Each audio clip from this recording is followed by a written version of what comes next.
विद्यार्थी मित्रांनो शुभदुपार.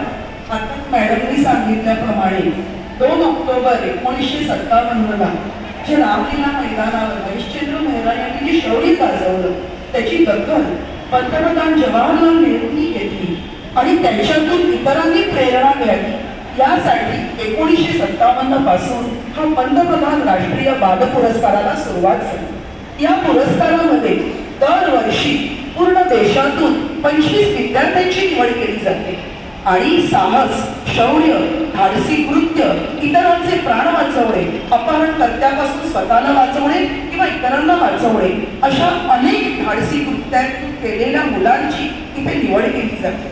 आणि दुसरी गोष्ट म्हणजे या मुलांना 25 जानेवारीला पंतप्रधानांच्या हस्ते गौरवित केलं जातं.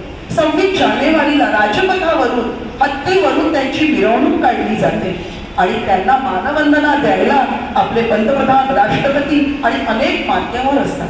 तुम्ही 26 जानेवारीला राजपथावरून हत्तीवरून मिरवणूक काढणारी मुलं पाहिली असतीलच.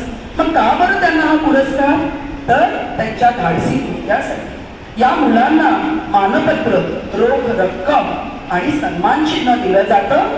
तसेच त्यांच्या पुढील शिक्षणाचा सर्व खर्च हा शासनाकडून केला जातो. मग तुम्ही डॉक्टर बना, इंजिनियर बना, तुम्हाला जे जे शिक्षण घ्यायचंय त्याचा सर्व खर्च हा शासन करतं आणि म्हणून या शौर्य पुरस्काराला अनन्यसाधारण महत्व आहे.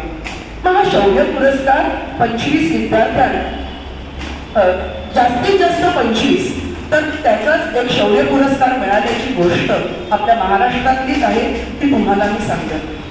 नंदुरबार जिल्ह्यामध्ये एक आदित्य ब्राह्मणे नावाचा विद्यार्थी, एक तुमच्या एवढाच 15-14 वर्षाचा विद्यार्थी, मे महिन्याची सुट्टी होती आणि तो थोडे दिवस आधी गावी आलेला होता. आता गावी गेल्यावर गावाच्या बाजूलाच एक छोटीशी नदी होती. आदित्य कधीतरी गावी यायचा, परंतु सुट्टी होती आणि आपल्या गावातल्या मित्रांबरोबर तो त्या नदीच्या काठी खेळायला आला होता. आता गावातले मित्र त्यांना पोहणं माहिती होतं, परंतु आदित्यला पोहता येत नव्हतं. परंतु ती जी नदी होती त्या नदीला उतार होता. हा उतार आदित्यला माहिती नव्हता.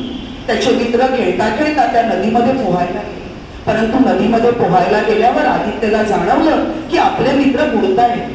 आदित्यने मागचा पुढचा कसलाही विचार केला नाही आणि पाण्यामध्ये उडी मारली. पाण्यामध्ये उडी मारली आणि आपला एक मित्र त्याने खेचून आणला.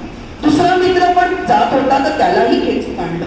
परंतु नदीला उतार आहे त्याला माहिती नव्हतं आणि 15 फूट खोल उतार असलेल्या नदीच्या उतारात आदित्य बुडून मरण पावलं. आदित्य बुडून मरण पावला आणि त्याने आपल्या 2 मित्रांचे प्राण वाचवले, परंतु त्याचे प्राण मात्र त्याने तिकडे दिलेले आहे. आणि त्याचे वडील स्वतः शिक्षक आहेत. त्यांनी सांगितलं की जेव्हा आदित्यच्या या कार्याची दखल घेतली गेली आणि जेव्हा राजपथावर त्या वर्षी 15 मुलांना हा शौर्य पुरस्कार मिळाला होता, त्यामधली 14 मुलं आपली मानपत्र घेऊन उभी होती, परंतु आदित्यचं मानपत्र घ्यायला मला जावं लागलं आणि मला तेव्हा खूप वाईट वाटलं की मी माझा मुलगा गमावलेला आहे. तर त्यांनी शेवटी असं सांगितलंय की विद्यार्थ्यांनो किंवा मुलांना, तुम्हाला जर एखाद्या गोष्टीची पूर्ण माहिती नसेल, तुम्हाला त्याबद्दल ज्ञान नसेल, तर तुम्ही त्याच्यात लगेच उडी घेऊ नका. पूर्ण विचार करा आणि आपण हे करतो हे योग्य आहे का हे बघा आणि मगच तुमचं कार्य करा. त्या आदित्य ब्राह्मणेला शतशत धन्यवाद.